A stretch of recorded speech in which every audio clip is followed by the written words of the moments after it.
Welcome to the Lemons and Pineapples podcast, the self-development podcast for women who want more. I'm your host, Emma O'Brien. I'm a no-nonsense life coach, a seasoned entrepreneur, photographer, rescue dog mum, and women's empowerment champion. Each week, I share self-development strategies, amazing guest interviews, and uplifting conversations that will help you up-level all areas of your life. Let's dive in.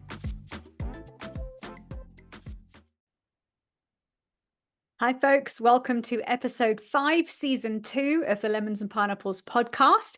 Today, I'm going to talk to you about nervous system regulation and how your stress affects your levels of success and what you can do about it, most importantly. Nervous system regulation is one of these terms that is bandied around an awful lot. You've probably seen people talking about it on social media. You'll have seen blog posts about it. So I wanted to unpack a little bit more about exactly what it is, why it matters, and how you can do it. So we have a central nervous system in our body, and our body's nervous system is the command center. It controls everything that happens in our bodies, from the physiological processes through to complex cognitive functions. And it is divided into two main parts. So there's the central nervous system, which includes the brain and the spinal cord. And then there is the peripheral nervous system, which connects the central nervous system to the rest of the body via a network of nerves. These are the ones that people climb on when they're irritating you. So you'll be familiar with these nerves. So effectively, our body is a whole system filled with nerves. And these nerves are sending messages to each other. They are sending messages to your hormonal system, to your adrenals, to your brain, to your heart, everywhere. So it is a really important system. A lot of it is happening completely under the hood. We're not aware of it. But the stress we have in our lives and the stress that we experience influences what happens in this nervous system. So this is where the nervous system regulation piece comes in. So a regulated nervous system keeps your body in a state of what's called homeostasis, where it can respond to internal and external stressors in an appropriate way. Appropriate being the word that we want to be focusing on here. If you are constantly feeling anxious and constantly feeling stressed, your nervous system is not responding in an appropriate way. This is where the work comes in of nervous system regulation. In theory, a balanced and properly functioning nervous system should be able to hype itself up and do what it needs to do to respond to a stress, and then it should be able to calm back down to its neutral level. My experience of my own stress and experience of people I've worked with is that the level never comes back down to neutral. It's constantly heightened, and I see people who were constantly in a state of chronic stress. And it is so bad for your whole body system. And you will know if you live with anxiety and depression and stuff happening in your head that you don't really want, you'll know, and you'll be very familiar with the adverse effects that stress can have on us. So we have two bits in the nervous system that we want to be talking about. So the autonomic nervous system is a part of the peripheral nervous system, which plays a really big role in regulating the whole thing. And this is what we're talking about when we talk about nervous system regulation. And the autonomic nervous system is divided into two parts. Now, you're going to be familiar with these when I share them with you. And there's one part in particular that is where the focus of nervous system regulation comes in. So we have this autonomic nervous system, and it is divided into two parts: the sympathetic nervous system and the parasympathetic nervous system. So the sympathetic nervous system is your fight or flight system. If you feel stressed a lot of the time, if you are very reactive, if you are feeling very triggered, if you are feeling, that you're at the mercy of what's happening in your emotions, you are dealing with an overactivated sympathetic nervous system. In theory, this fight or flight system is there to prepare the body to respond to a perceived threat. So when we were back living in caves, this would be a lion, tiger, or a bear coming up behind you. So you'd want to be able to run, climb a tree, think on your feet, and find a solution to that, or fight it, in depending on how brave you are.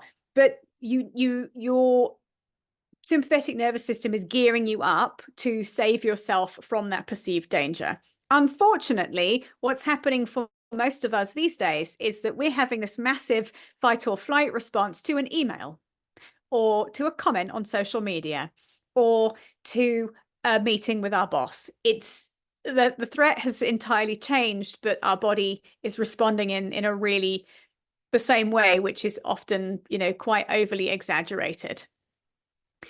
And what happens when we get into fight or flight is our heart rate increases and our bodies are filled with cortisol and adrenaline, getting us ready to move. And what happens when the relationship between cortisol and stress and how you feel is that the more cortisol you have running around your system, the less serotonin you have available in your brain, which is why when you feel very stressed for an extended period of time, you can feel anxious, you can feel depressed, and you can really struggle with your mental health because our hormones are completely out of whack. So when you can start to find a way to reduce the cortisol levels, you will find that your serotonin levels balance out and you have more available serotonin in your brain and you feel better. One of the things I talk about often is when we feel better, we do better. And there are a variety of reasons for this that come down to, it's a hormonal level thing. It's not just, this is why nervous system regulation is thrown around like a phrase, but it is really, really important. The other system we have as part of the autonomic nervous system is our parasympathetic nervous system, which is the rest and digest system. And this promotes relaxation and recovery by slowing our heart rates. It helps us digest food better, and it helps us to conserve energy. Of course, you can also end up, if you get stuck in a freeze mode, if you're stuck in inaction, you don't know what to do, you want to go and hide in bed and sleep the whole time. Obviously, we're too much in the parasympathetic nervous system. So nervous system regulation is about bringing the two branches of the autonomic nervous system into alignment so that you can respond appropriately to something that is stressing you out and then come back to that state of neutral relaxation. And I'm going to share a little bit more about why this work is important and how I can help you with this. But I just want to talk a little bit about why nervous system regulation is so very, very important. I've touched on it already. When you can learn, and you can learn to do this, to get those two branches of your autonomic nervous system into alignment, and you can stop being in a constant state of stress and reactivity, your mental health will improve. The less cortisol you have flowing around your body, the better you are going to feel. And of course, you will probably be familiar with the fact that if you are chronically stressed and you are constantly kicking out adrenaline and cortisol because you are stressed all the time, this leads to burnout and adrenal burnout and adrenal fatigue, which does not help with your thinking power at all.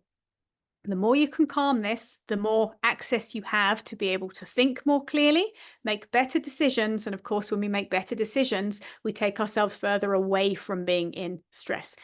You'll know if you've met people, you work with people, if you are a people who is reactive, you don't make your best decisions when you're operating from a place of heightened stress.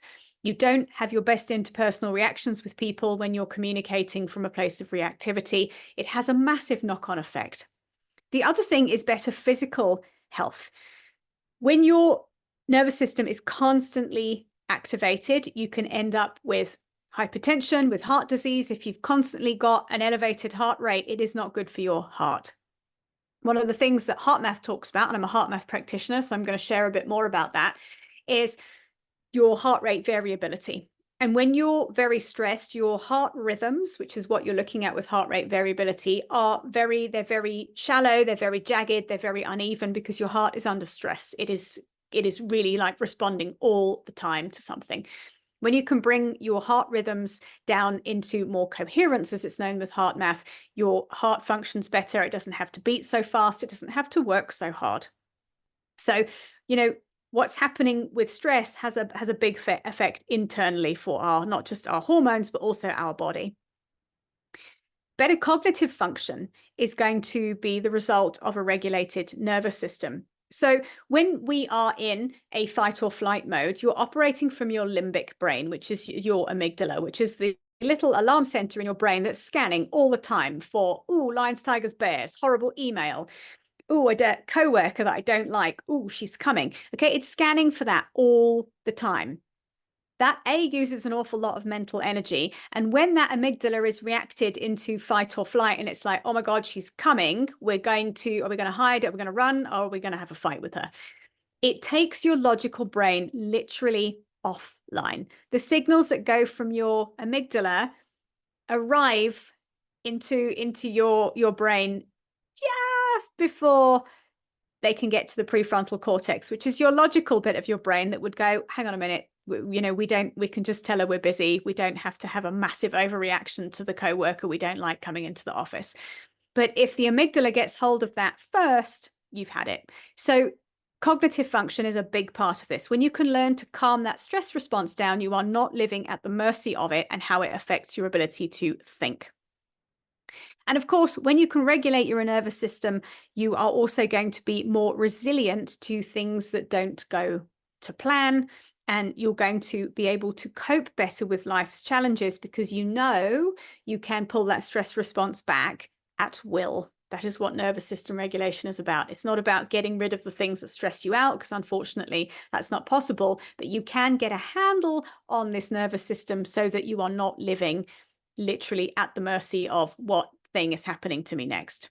So here are a few ways that you can start to regulate your own nervous system when you're feeling stressed.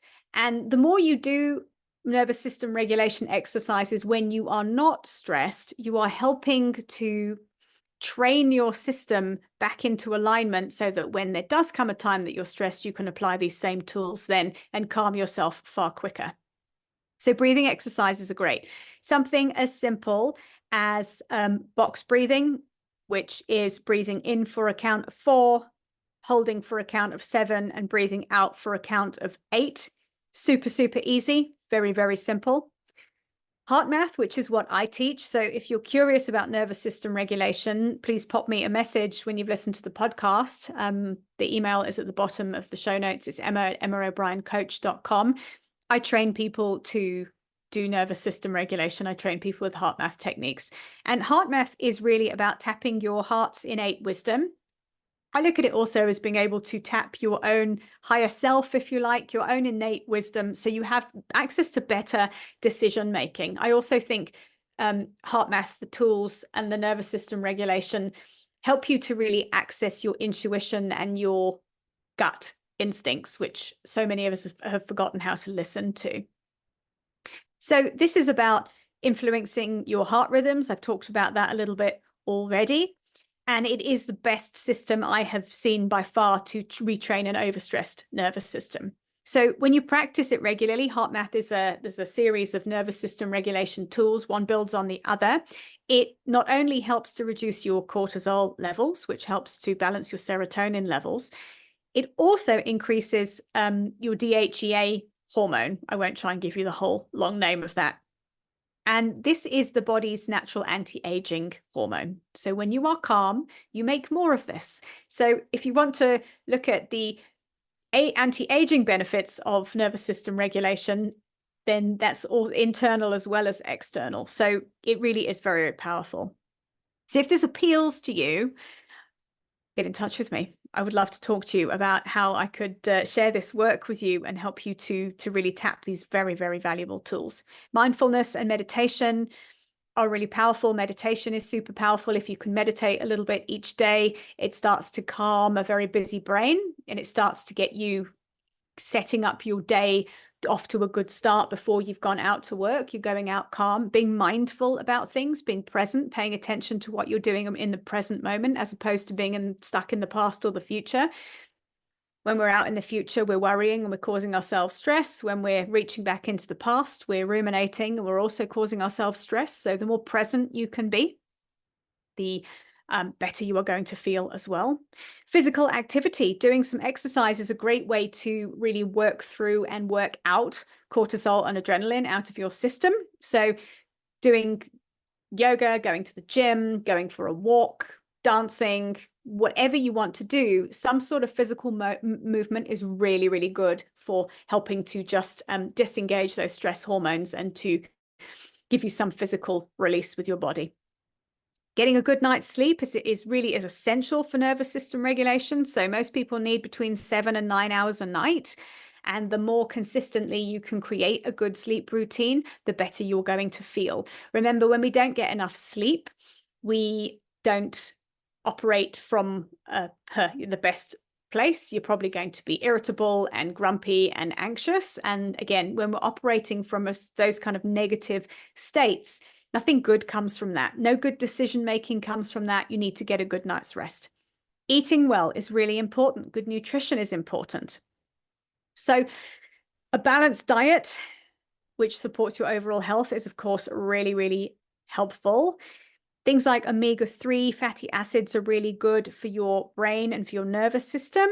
And also there's a supplement called 5-HTP, which is very, very useful for helping to boost serotonin levels and reduce anxiety and stress. And ashwagandha is also really useful for this as well. So there are lots of natural ways that you can start to support your body and your nervous system. Often what you eat has a massive effect on how you feel. I think a lot of us forget that, especially when you live busy lives and you're drinking lots of coffee and you're reaching for sugary foods. A lot of these things have a really detrimental effect to how you're feeling. So it might not just be the horrible coworker wandering into your office. It might have been what you've eaten for lunch and the 10 coffees you have this morning that are also influencing how on edge and stressed out you feel. Making sure you're spending time with people that are important to you. Social connection is so important for regulating our nervous system and for helping us feel good and feel connected and feel happy and content. So if you need some time with people, reach out to people, make sure you're spending time with friends, make sure you're spending time with family. If you are someone who lives alone and you are feeling lonely, don't sit alone like that. Reach out to people and make sure you're spending quality time with other humans. It will really be very, very good for your mental health. Things like yoga and Tai Chi and somatic work are really useful because they start to integrate body awareness with movement and breath. And the more aware you are of what's happening in your body, the more you can notice when things are out of kilter and are not working so well. And of course, getting professional help. Sometimes that is the fastest and easiest way to get a solution to a problem, is to work with someone who can help you. So like I've said, I'm a HeartMath practitioner. I have, there's a 4-step process to HeartMath of learning the techniques. And of course, it's about practicing them and seeing what shifts and seeing what changes. So don't sit alone with this. Get some help if you know you're chronically stressed all the time. And it can be really easy to get help in the form of anxiety pills and alcohol and over-the-counter meds. But fundamentally, they don't solve the problem of why it is you're feeling stressed and how to really manage that stress response and manage the things that are causing the stress response. So nervous system regulation isn't just about going, hey, yeah, I know your marriage is really shit and you don't like it, but just regulate your nervous system and it'll all be fine. It's not about that. Often, a lot of the work I do is about looking at, okay, you're chronically stressed. What's happening in your life that's making you chronically stressed? And how do we eliminate those chronic stressors and teach you to calm your nervous system and cope with how you're feeling internally at the same time? So super important work, something I'm very passionate about. It has been a game changer for me. Tapping into what's happening internally and learning to navigate the internal landscape and to see how what's happening externally for me changes when I do that, when I learn to listen to my stress response, when I learn to get a handle on the anxiety. I am by nature quite an anxious person, and I have been plagued for most of my life by looping, ruminating anxiety thoughts, which are really, really unpleasant. They're a massive waste of energy. They're massively distracting, and it has been a kind of lifelong battle. Using these tools has been a game changer for me in being able to notice when these thoughts come up. It doesn't make them go away, but they come up and you can go, oh, actually, it's that old anxiety thought again. I'm actually going to sit quietly and breathe here, and I'm going to shift myself into a more appropriate state. Or I'm going to use one of my other tools like journaling just to process through what's really coming up here. And I'm going to see how I can heal the root cause of it. That is what what my coaching work is about. It's not about putting a band-aid over it, but sometimes you need some tools to help you cope with how you feel whilst you are sorting stuff out. So if this has piqued your interest, I'd love to hear from you. I'd love to teach you the HeartMath techniques. Just pop me an email, emma@emmaobrien.coach.com, and let's chat about how we could do some coaching around that. You're also welcome to pop me a DM on Instagram @emmaobrien.coach, and you can hit the send a text message button in the show notes as well, and it'll send me a message straight through to the podcast. So really looking forward to hearing from you. I hope this has been helpful. If you have been practicing nervous system regulation techniques, I'd also love to hear from you. What are you doing? How is it going? Just pop me a DM on Instagram. Thanks for joining me today, folks. I will see you same time next week. Bye for now. Thank you for listening to today's episode. If you've enjoyed it, please leave me a 5-star rating and a review, and make sure you share this episode with a friend who you know will also enjoy it. I'd love to connect with you on Instagram. Please drop me a DM and say hi @EmmaObrienCoach. And for more information about coaching with me, please head to my website, which is emmaobrien.coach.com.